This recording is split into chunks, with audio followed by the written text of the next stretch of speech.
Recording on है, ठीक है। तो हमारी पृथ्वी एक गतिशील ग्रह है। गतिशील ग्रह है। गतिशील का मतलब है कि इसमें अंदर और बाहर परिवर्तन होता रहता है, ठीक है। इसमें अंदर और बाहर निरंतर परिवर्तन होता रहता है।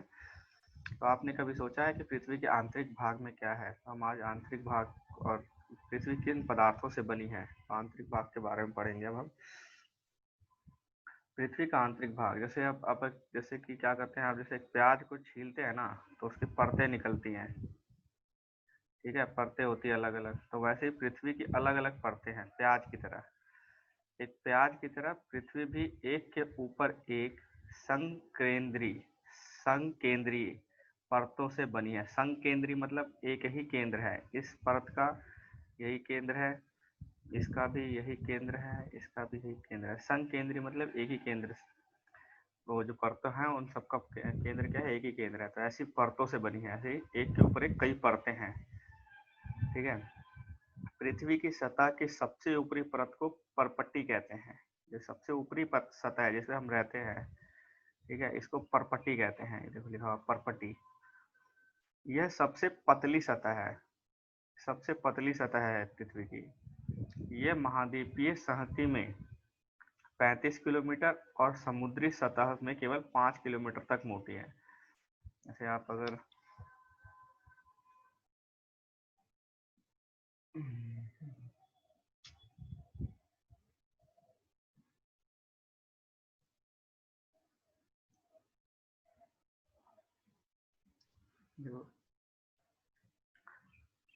ये जो है आपका अगर ये महासागर है, ये महाद्वीप है। महाद्वीप पे ये कम से कम 35 किलोमीटर मोटी है, ठीक है। तो ये महाद्वीप का हिस्सा है। तो ये महासागर है। तो महासागर में कम से कम ये लगभग 5 किलोमीटर तक मोटी है। जो परत है ऊपर वाली भूपर्पट्टी, ये परत जो है, ये वाली जो परत हो गई, ठीक है, लगभग 35 किलोमीटर महाद्वीप पे, या फिर 5 किलोमीटर लगभग महासागर के तल से गहरी है ये, ठीक है। इतनी मोटी परत है। लेकिन ये 35 किलोमीटर या 5 किलोमीटर बहुत ज़्यादा नहीं है। तो ये पृथ्वी की सबसे पतली परत है। अगर सभी परतों से इसको कंपेयर किया जाए तो पृथ्वी की सबसे पतली परत है। महाद्वीपीय संहति, जो महाद्वीप वाला भाग जो है परत का, वो मुख्यतः सिलिका और एल्यूमिना से बना हुआ है। एल्यूमिना मतलब एल्यूमिनियम, ठीक है। जो महाद्वीप वाला भाग है वो सिलिका और एल्यूमिना से बना है। इसको सियाल बोलते हैं, ठीक है, सियाल परत। इसीलिए इसको सियाल, सीएल या सियाल बोलते हैं। सिलिका सी से तथा एल से एल्यूमिना। उसके बाद है महासागर की परपट्टी, जो है मुख्यतः सिलिका और मैग्नीशियम से बना है। सिलिका सीमा, ठीक है, इसको सीमा बोलते हैं, कहा जाता है। सिलिका और एल्यूमिनियम से क्या बना है? जैसे देखिए यहाँ पे दिखाया हुआ आपको, ये इसकी परत कितनी पतली है, कितनी है, ठीक है, और इसकी देखो कितनी है, कितनी मोटी परत है। तो ये लगभग 5 किलोमीटर है, तो 35 किलोमीटर हो गई लगभग। ये परत जो है, तो महाद्वीपीय परपट्टी की परत है, ये सियाल से बना है। इसमें ज़्यादातर सिलिका और एल्यूमिनियम है। और महाद्वीप महासागरीय जो है उसमें ज़्यादातर सिलिका और मैग्नीशियम है, ठीक है। तो सिलिका तो सब दोनों में ही है, यहाँ एल्यूमिनियम हो जाता है, यहाँ मैग्नीशियम हो जाता है। ये क्वेश्चन पूछता है कि महाद्वीपीय परत किस चीज़ का दोनों में दे देगा, सिलिका, एल्यूमिनियम, मैग्नीशियम, ये सब। तो दो पूछेगा तो सिलिका होगा और एल्यूमिनियम होगा उसमें। इस तरह से कुछ पूछ सकता है। परपट्टी के ठीक नीचे जो दूसरी परत है उसे मेंटल कहते हैं, ठीक है। ये 2900 किलोमीटर की गहराई तक फैला हुआ है, ठीक है। परपट्टी के नीचे की जो परत है तो मेंटल कहलाती है। ये 2900 किलोमीटर की गहराई पर फैला हुआ है। इसकी इसकी सबसे आंतरिक परत, जो पृथ्वी की सबसे आंतरिक परत है, उसको क्रोड कहते हैं, यानी कोर कहते हैं, ठीक है। 3 परतें हमने देखी, 3 परतें हमने देखी अभी। कौन कौन सी परतें हैं?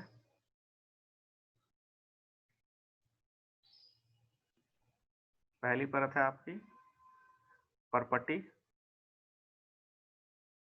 दूसरी परत है आपकी मेंटल, और तीसरी परत है आपकी कोर या क्रोड। ठीक है, तो 3 परतें हैं। इसकी 35 किलोमीटर लगभग है, ये 2900 किलोमीटर लगभग है, और बाकी जो है ये कोर है। इसका देखेंगे कितना मोटा है। ये टोटल यहाँ से लेकर यहाँ तक लगभग 6300 किलोमीटर होता है। ठीक है, ये 6300 किलोमीटर है। आगे देखते हैं क्या क्या लिखा हुआ। इसकी त्रिज्या लगभग 3500 किलोमीटर की है।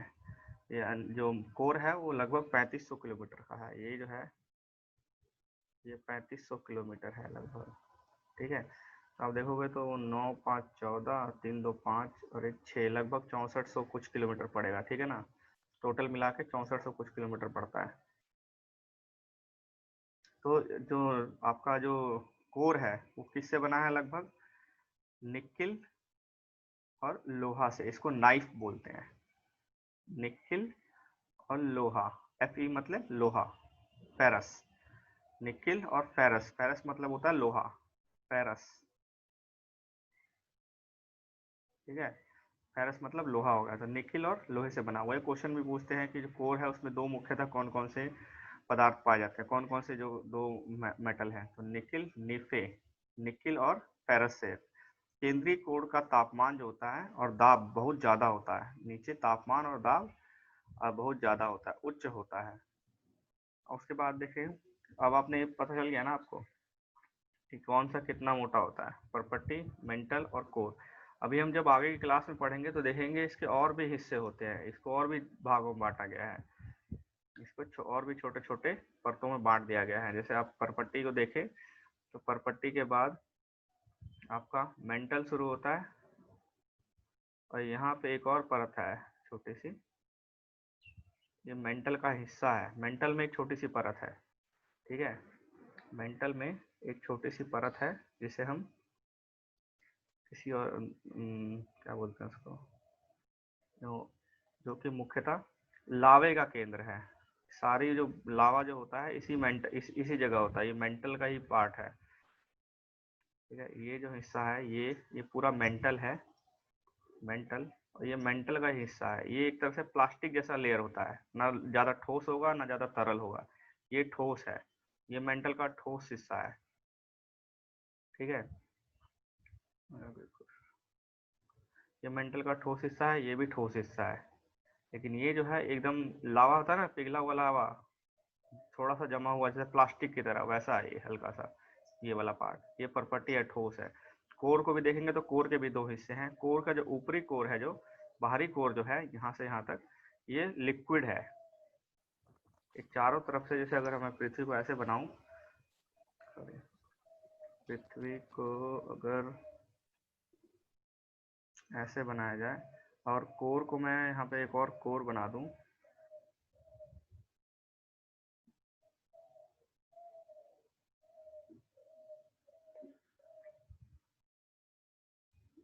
ठीक है, अगर ये दोनों, ये कोर है, कोर के दो हिस्से हैं यहाँ पे हमारे। अगर ये कोर है पूरा, तो कोर का ये जो बाहरी कोर है ये लिक्विड होता है। ठीक है, ये लिक्विड रूप में होता है। ये होता पिघला हुआ ही लोहा है, सारा लोहा मैग्नीशियम, लेकिन यहाँ पिघला हुआ रहता है। ये बिल्कुल ठोस है। जो कोर का एकदम सबसे अंदर वाला पार्ट है वो ठोस है पूरा। तो ये लेकिन ये पिघला हुआ है। ठीक है, ये हम आगे क्लास में देखेंगे इस तरह से कैसे डिवाइड करते हैं पृथ्वी की परतों को और ज्यादा। तो ये तो 7th क्लास है, इसलिए इतना ही लिखा हुआ सिर्फ। अब इसमें हम देखेंगे और कुछ रह गया। हाँ देखो, पृथ्वी का आयतन, इसे देखो, पृथ्वी के आयतन का केवल 1% हिस्सा जो है परपट्टी है, 84% हिस्सा मेंटल है, और 15% हिस्सा कोर है। ठीक है, तो सबसे ज्यादा क्या है? मेंटल है। अगर मैं इसको ऐसे बांट दूं 3 हिस्सों में, ये कोर कितना है? 1% है। ये कितना है? 84% ये कोर है। आयतन के हिसाब से बोल रहा हूँ मैं, अभी भार के वजन के हिसाब से नहीं बोल रहा हूँ। वजन के हिसाब से सबसे ज्यादा कोर होता है। ठीक है, आयतन के हिसाब से ये 1% है, ये 84% है, और ये 15% है। अगर मैं वजन यानी भार के हिसाब से बोलूँ, वेट के हिसाब से, तो सबसे भारी ये होता है, कोर होता है। ठीक है, क्योंकि ये ज्यादा घनत्व वाले पदार्थों से बना हुआ है, निकिल और लोहा। ठीक है, ज्यादा घनत्व वाले पदार्थों से बना हुआ है। इसलिए इसका क्या कहते हैं वजन, जो वजन के हिसाब से सबसे भारी यही होता है। पृथ्वी की त्रिज्या कितनी है? 6371 किलोमीटर है। ठीक है, उसी में इसको बांटा गया है। ये त्रिज्या ही तो हो गई यहाँ से यहाँ तक। यहाँ से यहाँ तक अगर देखा जाए, अगर मैं एक गोल करूँ तो यहाँ से जो इतनी परतें हैं जो कोर तक पहुँच गई, तो त्रिज्या तो हो गई एक तरह से ना। परपट्टी हो गई, ये मेंटल हो गया, ये कोर हो गया, कोर का ये हिस्सा हो गया। ठीक है, तो त्रिज्या हो गई एक तरह से। त्रिज्या कितनी है? 6371 किलोमीटर, या कभी कभी कहते हैं 6400 किलोमीटर, पूरा राउंड ऑफ करना होता है। तो यही त्रिज्या है पृथ्वी की। ठीक है, उसके बाद हम पढ़ेंगे शैल एवं खनिज। ठीक है, शैल और खनिज क्या होते हैं? पृथ्वी की परपट्टी अनेक प्रकार के शैलों से बनी है। ठीक है, पृथ्वी की परपट्टी बनाने वाले खनिज पदार्थ के किसी भी प्राकृतिक पिंड को शैल कहते हैं। ठीक है, जो पृथ्वी की परपट्टी बनाया है, जिस पदार्थों ने, जिन पदार्थों खनिजों से पृथ्वी की परपट्टी बनी है, उन्हें क्या कहते हैं? शैल कहते हैं। ठीक है, पृथ्वी की परपट्टी बनाने वाले खनिज पदार्थ के किसी भी प्राकृतिक पिंड को शैल कहते हैं। शैल विभिन्न रंग के और आकार और गठन के हो सकते हैं। मुख्य रूप से शैल 3 प्रकार की होती है। ठीक है, चट्टान, कहने का मतलब चट्टान है। ठीक है, चट्टानें 3 प्रकार की होती है: आग्नेय, अवसादी और कायांतरित।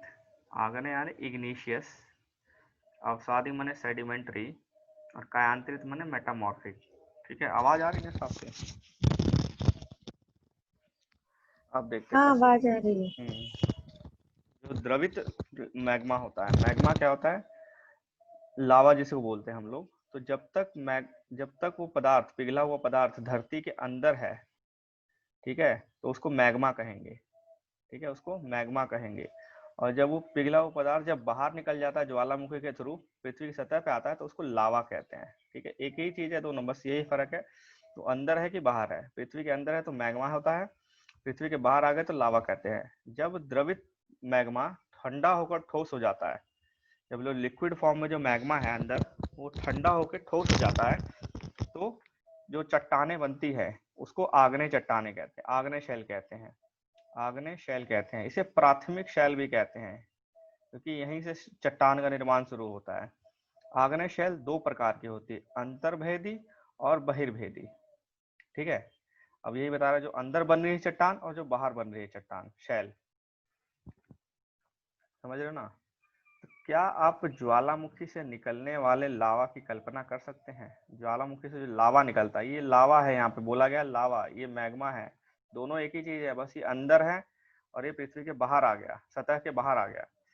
वास्तव में आग की तरह लाल द्रवित मैग्मा है, उसी को लावा कहते हैं, जो पृथ्वी के आंतरिक भाग से निकलकर सतह पर आ जाता है। ठीक है, मैग्मा जब पृथ्वी की सतह के अंदर रहेगा, लावा जब पृथ्वी की सतह के ऊपर आ जाएगा। जब द्रवित लावा पृथ्वी की सतह पर आता है तो ये तेजी से ठंडा होकर ठोस बन जाता है। लावा जब ऊपर आता है, आपने देखा होगा कभी कभी, लावा निकला और ब्लैक एकदम ठंडा जब होता है एकदम पूरा ब्लैक जैसा हो जाता है, दोनों तरफ फैल फैल के। तो ये जब बहुत दिन, ये जब ठोस हो जाएगा तो चट्टाने बन जाती है, चट्टानों का रूप ले लेता है। ठीक है, शैल बन जाता है ये।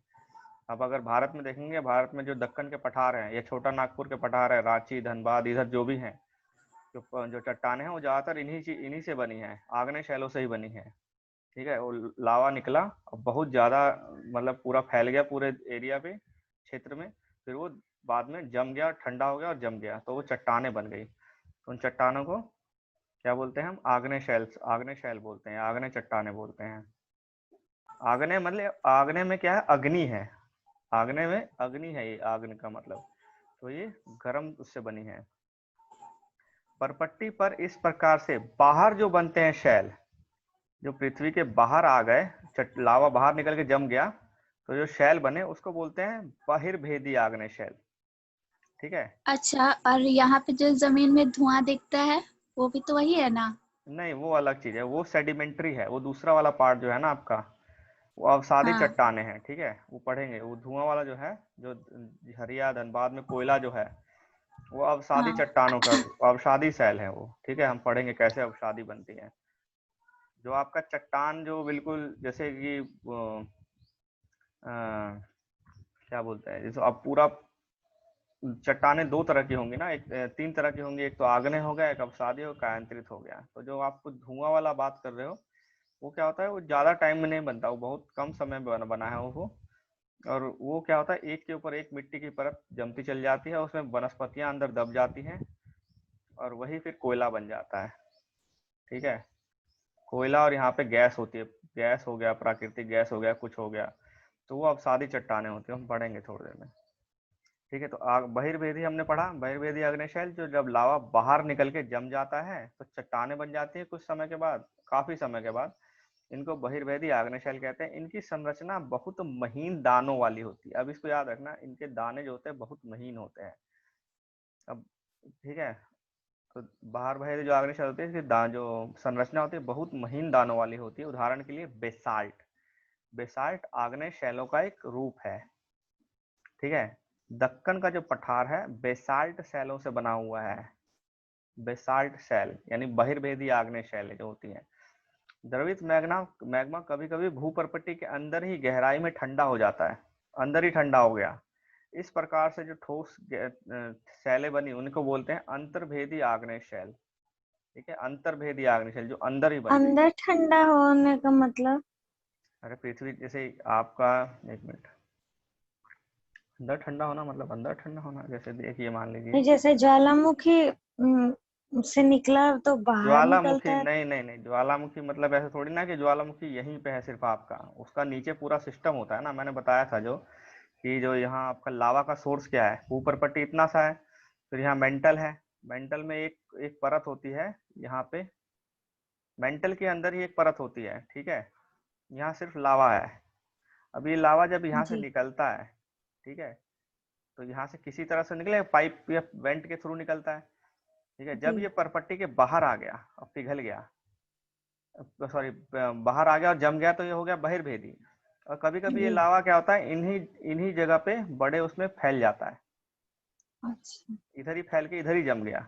वो तो जिधर जगह मिलेगी उधर चला जाएगा वो तो। ठीक है, मान लीजिए यहाँ जम गया, तो यहाँ जो जम गया उसको अंतर्भेदी बोलेंगे। ठीक है, और यहाँ जो जम गया उसको बहिर्भेदी बोलेंगे। ठीक है, आग्नेय है दोनों के दोनों, एक अंतर्भेदी और एक बहिर्भेदी। एक में लावा जम रहा है, एक में मैग्मा जम रहा है। ठीक है, ये लावा ठोस हो रहा है, ये मैग्मा ठोस हो रहा है। जी यहाँ यहाँ जो जमने, यहाँ जो ठोस होने की दर है, जैसे कि आपने क्या करते हो, आपने पतीले में कोई खाना बनाया, ठीक है, पतीले में खाना बनाया और पतीला को खाली किया और गर्म है पतीला अभी, या पतीले कुछ भी, कुछ चीज को गर्म करो, कुछ बर्तन को गर्म करोगे और उस पर अचानक से पानी डालोगे, तो क्या होता है, वो जल्दी ठंडा होता है। ठीक है ना, जल्दी ठंडा होता जी है। तो जो क्या बोलते हैं उसको, जो हमने पढ़ा था, आ गया, दाने, जो जो चट्टान, जो शैल के दाने होंगे, शैल के जो दाने होंगे बहुत छोटे रहते हैं, इनको पूरी तरह से विकसित होने का टाइम नहीं मिलता, अचानक से जम जाता सब कुछ। ठीक है, ऊपर जो बाहर आएगा वो जल्दी ठंडा होता है, अचानक से ठंडा होने लग जाएगा, बहुत तेजी से ठंडा जी होगा। तो जो दाने होंगे बहुत छोटे छोटे होते हैं, महीन दाने होते हैं बाहर वालों के, जो बाहरी शैल होते हैं बहिर्भेदी, उनके दाने महीन होते हैं। लेकिन जो अंदर ही जम जाते हैं उनके दाने क्या होते हैं, बहुत अच्छे से विकसित होते हैं। ठीक है, तो इनके दाने बहुत मोटे होते हैं, चट्टानों में इनके दाने बहुत मोटे मोटे होते हैं। जी। ठीक है ना, ये बहुत अच्छे से विकसित होते हैं, कभी कभी बहुत ज्यादा मोटे होते हैं दाने दाने। ठीक है, तो इस बाहिर्भेदी जो है वो महीन दानों से बना होता है, अंतर्भेदी वो बड़े दानों से बना होता है। ठीक है, धीरे धीरे ठंडा होने के कारण, मैंने जैसे बताया, अंदर जो है वो धीरे धीरे ठंडा हो रहा है, बाहर तो क्या अचानक से बाहर निकला और ठंडा हो गया, अंदर आराम आराम से ठंडा हो रहा है। तो ये बड़े दानों का रूप ले लेता है, इसमें जो दाने होते हैं बड़े बड़े होते हैं। ग्रेनाइट इसका एग्जाम्पल है। तो हमने पहला एग्जाम्पल बाहर वाला क्या पढ़ा था, बेसाल्ट। ठीक है, दक्कन का पठार जो है बेसाल्ट से बना हुआ है। और जो दूसरा जो अंदर ही जम जाता है उसको बोलते हैं ग्रेनाइट। ऐसे ही शैल का एक उदाहरण है। ठीक है, लेई मसाले और दानों का चूर्ण बनाने के लिए जिन अपघर्षण पत्थरों का उपयोग होता है उसे ग्रेनाइट कहते हैं। जब रगड़ने के लिए, किसी दूसरे पत्थर को घिसने के लिए किसी जिस पत्थर का इस्तेमाल होता है उसको वो ग्रेनाइट का ही बने होते हैं ज्यादातर, क्योंकि वो बहुत मजबूत होते हैं। जैसे आप अगर आग्नेय शैल दोनों जगह है, जैसे कि आप एग्जाम्पल लो दक्कन के पठार का, और दूसरा एग्जाम्पल लो रांची का, ठीक है, छोटा नागपुर के पठार का। ये भी आग्नेय शैलें हैं, ये भी आग्नेय है, लेकिन ये है बहिर्भेदी वाली, ठीक है, और ये है अंतर्भेदी वाली, ठीक है। ये अंतर, यहाँ क्या है, चट्टान अंदर ही जो है ना वो लावा मैग्मा जम गया, अंदर ही मैग्मा जम गया है, और यहाँ क्या है, बाहर निकल के मैग्मा जमा, लावा जम गया। तो ये है बेसाल्ट, यहाँ ज्यादातर बेसाल्ट है और यहाँ ज्यादातर ग्रेनाइट है, ठीक है, यहाँ ज्यादातर ग्रेनाइट है। तो यह अब रांची में कई जगह पे ना, जैसे कि अब जैसे पृथ्वी में यहाँ बना था, रांची था यहाँ पे, यहाँ बना था, अंदर चट्टान बनी थी ग्रेनाइट की। अब धीरे धीरे क्या हुआ ना, इस सतह का अपर्दन शुरू हुआ, तो हमें अब ये बाहर की तरफ ऐसे डोम की तरह निकला हुआ दिखाई देता है, ठीक है।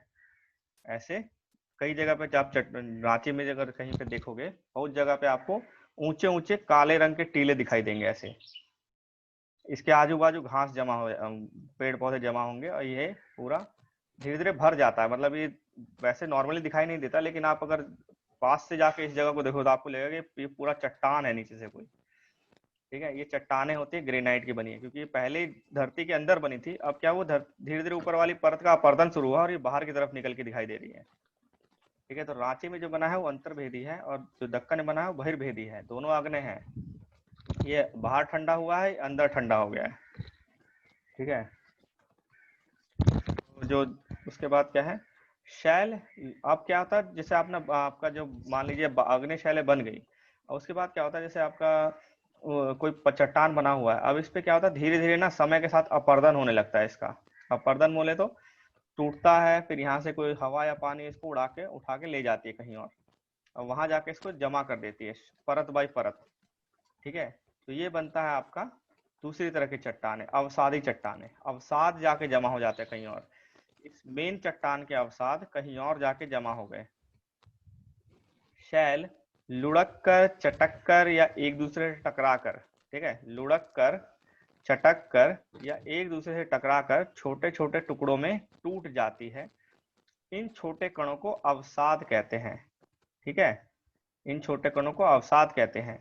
ये अवसाद हवा जल इत्यादि के द्वारा एक स्थान से दूसरे स्थान पर पहुंचाकर जमा दिए जाते हैं, ठीक है। मैंने जैसे बताया कि ये आपका चट्टान है, मान लीजिए कोई चट्टान है, अवसाद आग्नेय है, कायांतरित है, कोई भी चट्टान है, ये क्या हुई, यहाँ से चटक के या लुढ़क के टूट गई, ठीक है, और छोटे छोटे कण यहाँ बनने लग गए, टूटते गए और छोटे छोटे महीन यहाँ पे हो गए कण।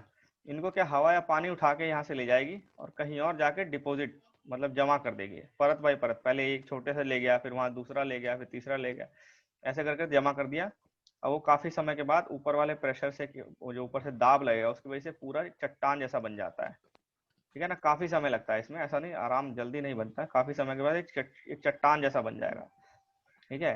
ये अवसाद, क्योंकि अवसादों से बने थे तो इसीलिए इसको अवसादी चट्टाने बोलते हैं।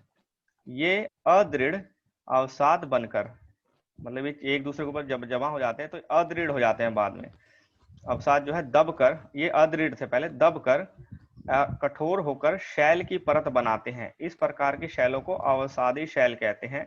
उदाहरण के लिए बलुआ पत्थर रेत के दानों से बनता है, जो बलुआ पत्थर होता है रेत के दानों से बनता है। अब जो शैल बने थे, इन शैलों में क्या होता है, पौधे और जानवरों के सूक्ष्म जीवाणुओं के जो इसमें कभी रहे हों, इन शैलों पर कभी रहे हों, उनके जीवाश्म भी होते हैं, ठीक है। जो इन शैलों पे कभी रहे हों उनके जीवाश्म होते हैं, तो इसी में दब जाते हैं वो अंदर, ठीक है। जैसे मान लीजिए आपका पहली परत, दो परत बन गई अवसादी चट्टानों की, 2 या 3 परत बन गई, यहाँ पे कोई पेड़ पौधे कुछ थे, कुछ था, ये मर गए पेड़ पौधे, यहाँ पे जानवर वानवर मरे, उसके ऊपर एक और परत जम गई, एक दो परत और जम गई। तो ये जो अंदर जब दब गया ना, ये काफी साल के बाद, अगर ये पेड़ पौधे होंगे तो काफी साल के बाद क्या बन जाएगा, ये जीवाश्म ईंधन बन जाता है, जिसे हम कभी कोयला बोलते हैं, ठीक है।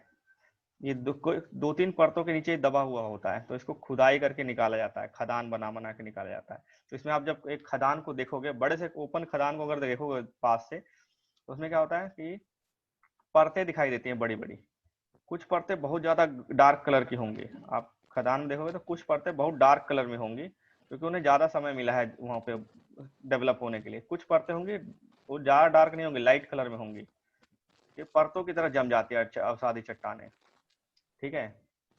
और इन्हीं में जीवाश्म होते हैं, और वो उससे जीवाश्म से कई सालों के बाद वो जीवाश्म दब जाता है, तो उसके बाद वो ईंधन बन जाता है, कोयला बन गया या पेट्रोलियम गैस बन गया या पेट्रोल होता है, ये सब होता है, ठीक है। आग्नेय और अवसादी शैल उच्च ताप पर, उच्च दाब और ताप के कारण, अगर कोई चट्टान है, आग्नेय है या अवसादी है, मान लीजिए आग्नेय चट्टान है या अवसादी चट्टान है, ठीक है, जब इनके ऊपर काफी समय हो जाता है और ऊपर से बहुत दाब होता है नीचे, कहीं पे नीचे भी चट्टान है, काफी दाब है इस चट्टान के ऊपर, हाँ भी, तो ये काफी दाब और तापमान के बाद ना ये चट्टान कायांतरित अपना पर जो इनका मेन स्ट्रक्चर होता है ना वो बदल जाता है, कायांतरित हो जाता है, इनका मेन चट्टान से अलग हो जाएंगी थोड़ी सी, ठीक है, तो इनको बोलते हैं कायांतरित शैल, ठीक है। मेन चट्टान जो जिससे बनी थी उससे अलग हो जाएंगी उच्च दाब और ताप के कारण। किस कारण? उच्च ताप और दाब के कारण कुछ चट्टानें जो होती है कायांतरित हो जाती हैं, मतलब मेन चट्टान से अलग हो जाएंगी, डिफरेंट हो जाती है थोड़ा सा। वैसे यहाँ पे अवसादी में होता है, जब काफी समय तक दाब रहेगा तो ये कायांतरित चट्टानें बन जाती है। उदाहरण के लिए चिकनी मिट्टी स्लेट में, चिकनी मिट्टी स्लेट में एवं चूना पत्थर संगमरमर में परिवर्तित हो जाता है। चिकनी मिट्टी जो होती है वो स्लेट में बदल जाती है, और चूना पत्थर क्या होता है? संगमरमर बन जाता है। देखो चूना पत्थर क्या है? अवसादी चट्टान है। चूना पत्थर क्या है? अवसादी है, अवसादी चट्टानों का रूप है। लेकिन कई कई सालों के बाद जब ये इस पे उच्च दाब और ताप पड़ता है तो यही चूना पत्थर मार्बल में बदल जाता है, संगमरमर में, ठीक है। आपने मार्बल देखा ना, मार्बल के जो वो आते हैं जो घरों में लगाते हैं, संगमरमर का जो पत्थर आते हैं वो इन्हीं चूना पत्थरों से बने हुए हैं, वो चूना पत्थर ही है। हम उन्हें जो संगमरमर कह रहे हैं इतना कीमत पे लेते हैं, क्योंकि चूना पत्थर को ज्यादा कीमत नहीं होती है संगमरमर के मुकाबले, लेकिन संगमरमर की कीमत ज्यादा होती है, ठीक है, क्योंकि वो उनको बनने में टाइम लगा और कहीं कहीं बने हैं, वो हर जगह नहीं बने हैं। जहां वो उच्च दाब और ताप मिलेगा वहीं वो बनेगा, और जितना उसके अंदर होगा शुद्ध होगा उतना ज्यादा उसका कीमत होता है, ठीक है। तो चूना पत्थर जो होता है संगमरमर में बदल जाता है। जैसे बलुआ पत्थर हमने ऊपर पढ़ा था, बलुआ पत्थर वो भी बाद में किसी स्लेट में या उसमें बदल जाता है, ठीक है। अब कायांतरित हो जाता है।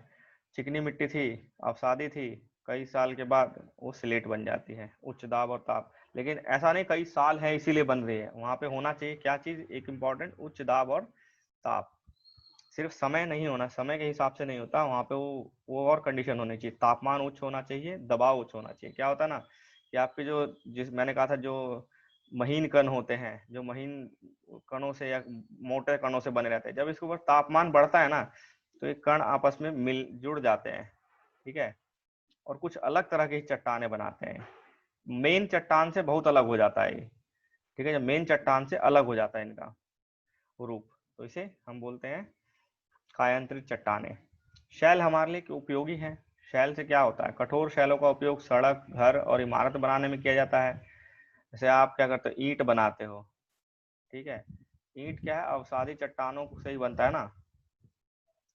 जो हम नदियों में मिट्टी बेची जाती है और अवसादी चट्टानें बन जाती है, उनको निकाल के लाते हैं, फिर जमाते हैं, ईंट जैसा बना देते हैं उसको, फिर वो करते हैं। या फिर आप ग्रेनाइट लाते हो, ग्रेनाइट के पत्थर का बनाते हैं, कुछ लोग संगमरमर से भी अपना मार्बल डालते हैं घरों में, ठीक है। तो इनका उपयोग सड़क, घर, इमारत बनाने में किया जाता है। आप पत्थरों का उपयोग कई खेलों में करते हैं। उदाहरण के लिए जब हम छोटे मोटे खेल खेलते हैं, 7 पत्थर यानी पिट्ठू खेलते हैं, ये नए छोटे लोकल खेल हैं सारे के सारे, ठीक है ना।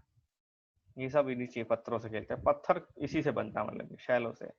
अब देखो ये रहा, जैसे कि ये है लाल किला अपना, ये किस चीज से बना हुआ है? बलुआ पत्थर, लाल बलुआ पत्थर से बना है। यह ताजमहल है, ये किस चीज से बना हुआ? सफेद संगमरमर से। वो संगमरमर पहले क्या रहा होगा? चूना से बना, कह सकते हैं इसको, अगर कहें तो हम ये बोलेंगे चूने से बना हुआ है, तो चूना से बना हुआ, फिर चूना ही तो बाद में संगमरमर बना, ठीक है। इस संगमरमर से फिर ये बनाया गया, ताजमहल बनाया गया, ठीक है ना।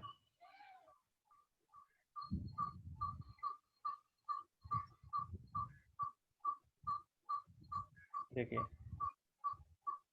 अब देखो, जब आप अब देखते हैं कि ये चट्टाने ऐसा नहीं है कुछ बन रहे, कुछ कहीं और से मिट्टी नहीं आ रही है, अब कहीं और से कुछ नहीं आ रहा बाहर से कि पृथ्वी पे बन रही है। वो एक से दूसरा बनता है, एक चट्टान से दूसरा चट्टान बनेगा, दूसरे तरह के चट्टान से तीसरे तरह का, तीसरे तरह के चट्टान से फिर पहले की तरह का चट्टान बनेगा। ये आपस में बदलते रहते हैं, ठीक है, परिवर्तित होते रहते हैं, कोई फिक्स नहीं है, कोई रुका हुआ नहीं रहेगा। आग्नेय चट्टान है तो कुछ साल के बाद वो कायांतरित हो जाएंगी, कायांतरित है तो कुछ साल के बाद फिर वो, बहुत साल के बाद वो फिर से आग्नेय बनेंगी, फिर अवसादी बनेंगी। इस तरह से पूरा चक्कर चलता रहता है, ठीक है। जैसे मान लीजिए मैग्मा, नीचे से मैग्मा निकला और ये चट्टाने बन गई बाहर निकल के, ठीक है, तो क्या बनी, आग्नेय शैल बनी, ठीक है, आग्नेय शैल बनी, आग्नेय शैल से अवसाद बना, अवसाद से अवसादी शैल बना, ठीक है। इस अवसादी शैल से दोबारा अवसाद बन सकता है, ठीक है, या फिर ये पृथ्वी के अंदर चली जाए और ये फिर मैग्मा बन जाए, या ये अवसादी चट्टान पे ताप और दाब बढ़ जाए और कायांतरित शैल बन जाए, कायांतरित शैल से फिर अब मैग्मा बन जाएगा, नीचे चला जाएगा। तो सब ठीक है, तो सब एक दूसरे से में परिवर्तित होता रहता है। पृथ्वी के अंदर पूरा चट्टान का, पूरा मिट्टी का जो चट्टान शैल है वो चक्कर ऐसे चलता रहता है, एक दूसरे में बदलता रहता है, ठीक है। कोई मतलब पृथ्वी जो है, पहले ही लाइन में लिखा होता है पृथ्वी जो है गतिशील है, हमारी पृथ्वी जो है गतिशील है, वो गतिशील यहाँ पे आपको एग्जाम्पल मिल रहा है, ठीक है। आग्नेय से अवसादी, अवसादी से कायांतरित, कायांतरित से फिर आग्नेय, आग्नेय से फिर अवसादी, अवसादी से कायांतरित, अवसादी से डायरेक्ट आग्नेय बन सकती है, ठीक है। अब आग्नेय से अवसादी बना, अवसादी से मैग्मा, मैग्मा से फिर कायांतरित आग्नेय बन गया, या आग्नेय से अवसादी बना, अवसादी से कायांतरित हुआ, कायांतरित से फिर मैग्मा हो गया, मैग्मा से फिर आग्नेय बना, ठीक है ना। तो हम प्राथमिक चट्टान कभी कभी इसको हमें पता नहीं कि सबसे पहले होता ना, पहले मुर्गी आया कि पहले अंडा आया, नहीं पता, ठीक है ना, पहले मुर्गी आया कि पहले अंडा आया, नहीं पता। उसी तरह से हमें ये नहीं पता कि पहले कायांतरित चट्टाने थी कि पहले आग्नेय थी कि पहले अवसादी थी। अगर यहाँ हम बोले कि पहले प्राथमिक जो थी आग्नेय थी, तो ये मैग्मा के लिए, जो चट्टानों के लिए जो पदार्थ आया वो कहाँ से आया था, ये क्या पता, हो सकता है अवसादी से आया हो या कायांतरित से आया हो, कुछ तो पहले से होना चाहिए ना, तभी तो उसका मैग्मा बनेगा। पहले से कुछ है ही नहीं तो उसका मैग्मा कैसे बनेगा, मटेरियल कुछ चाहिए, तो पहले क्या था, तो ये नहीं पता है। लेकिन हम कभी कभी क्या बोलते हैं, आग्नेय को ही प्राथमिक बोल देते हैं कि इस पूरे चक्कर में सबसे पहले आग्नेय शैलें बन रही हैं, ठीक है। जो शैल पर सबसे पहले बन रही है वो आग्नेय बन रही है, यहाँ मैग्मा है, मैग्मा से आग्नेय शैल बनी है। तो हमें एक्चुअली नहीं पता होता कि, पता है कि पहले कौन सी चट्टान बनी थी, लेकिन हम फिर भी, क्योंकि आग्नेय चट्टान सीधा मैग्मा से बनने किसी और चट्टान से नहीं बन रही है। आप देखोगे तो ना तो अवसादी से इसकी तरफ तीर है किसी के, ना ऐसे कोई तीर गया हुआ है, ना ऐसे कोई तीर गया हुआ है, तो ये इधर से ही बन रही है, ठीक है ना, इन्हीं से बन रही है, ये कोई चट्टान नहीं है, ये मैग्मा है। तो इसको प्राथमिक बोल देते हैं हम कभी कभी, प्राथमिक शैल बोलते हैं इसको, आग्नेय को। वैसे हम नहीं पता कि पहले कौन सा, पहले कायांतरित था कि पहले अवसादी था कि पहले अवसाद था कि पहले आग्नेय था, क्या था। आपको ये जानकर आश्चर्य होगा, किन्हीं निश्चित दशाओं में एक प्रकार की शैलीय चक्र, एक प्रकार की शैल चक्रीय तरीके से एक दूसरे में परिवर्तित हो जाते हैं। एक प्रकार का शैलीय चक्रीय तरीके से एक चट्टान दूसरे चट्टान में परिवर्तित हो जाता है, एक शैल दूसरे शैल में परिवर्तित हो जाता है। इस परिवर्तन की प्रक्रिया को ही शैल चक्र कहते हैं, शैल चक्र कहते हैं। ये पूरा है शैल चक्र दिखाया गया आपको। आप जानते हैं कि द्रवित मैग्मा ठंडा होकर ठोस आग्नेय शैल बन जाता है। ये आग्नेय शैल छोटे छोटे टुकड़ों में टूटकर एक स्थान से दूसरे स्थान पर जाती है और अवसादी शैल बनती है। फिर उच्च दाब और ताप के कारण ये अवसादी शैल कायांतरित शैल बन जाती है, और अत्यधिक ताप और ज्यादा ताप और दाब के कारण कायांतरित शैल पुनः पिघलकर द्रवित मैग्मा बन जाती है। यह द्रवित मैग्मा फिर ठोस होता है, फिर आग्नेय बन जाता है। इस तरह से चक्कर चलता रहता है, ठीक है। तो इसको शैल चक्र बोलते हैं। अब शैल क्या है, शैल किस चीज से बना हुआ है, जो पदार्थ है वो क्या होते हैं, वो विभिन्न खनिजों से बने होते हैं। शैल जो खुद है वो विभिन्न खनिजों से बने हुए हैं, जैसे लोहा, एल्युमिनियम, जैसे हमने पढ़ा ना पृथ्वी के अंदर सियाल है, सीमा है, ठीक है, फिर हमारा नीचे नाइफ है, निफे बोलते हैं, निफे है, ये सब क्या है, सियाल, सिलिका, एल्युमिनियम, मैग्नीशियम, निकेल, लोहा, और भी नीचे मटेरियल पदार्थ हैं, सभी पदार्थ नीचे पाए जाते हैं। तो ये सब अलग अलग खनिजों से बने हुए हैं। खनिज प्राकृतिक रूप से पाए जाने वाले पदार्थ हैं। खनिज क्या है, प्राकृतिक रूप से जो पदार्थ पाए जाते हैं उसे खनिज कहते हैं, जिसका निश्चित भौतिक गुणधर्म, निश्चित है भौतिक गुणधर्म और निश्चित रासायनिक मिश्रण होता है। शैलों का निश्चित गुणधर्म होता है भौतिक, मतलब भौतिक गुणधर्म मतलब वो किस कलर का है, उसमें वो जो जो क्या कहते हैं, जो हमने पढ़ा था, जो कण जो होते हैं मोटे हैं कि एकदम महीन है, वो किस तरह से हैं, ठीक है ना, ये उसका भौतिक गुणधर्म है। रासायनिक मतलब उसमें क्या, कार्बन कितना है, नाइट्रोजन कितना है, ये सब रासायनिक हो गया, रासायनिक मिश्रण हो गया, ठीक है। तो उनका निश्चित भौतिक गुणधर्म होता है। जैसे ग्रेनाइट बोले तो इसका एक अलग गुणधर्म है भौतिक, ठीक है। ये लगभग डार्क कलर में होगा, डार्क यानी लगभग ब्लैक जैसा होगा। इसमें जो कण होंगे वो मोटे मोटे भी हो सकते हैं, मोटे मोटे होते हैं ज्यादातर, जो अंदर जो चट्टान जिन कणों से बना होगा वो मोटे मोटे होंगे बहुत, ठीक है। बहुत ज्यादा क्या कहते हैं इसको, वो होता है, कठोर होता है। ये भौतिक गुणधर्म है इसके, ठीक है। और रासायनिक गुणधर्म में बना किस चीज से ग्रेनाइट है, कार्बन, और क्या उसमें नाइट्रोजन कितना है, या कोई भी चीज कितनी है उसके अंदर, ठीक है, कोई केमिकल कितना है, रसायन कितना है तो ये सब निश्चित होता है। खनिज जो होता है मानव जाति के लिए बहुत महत्वपूर्ण है। कुछ का उपयोग ईंधन की तरह होता है, जैसे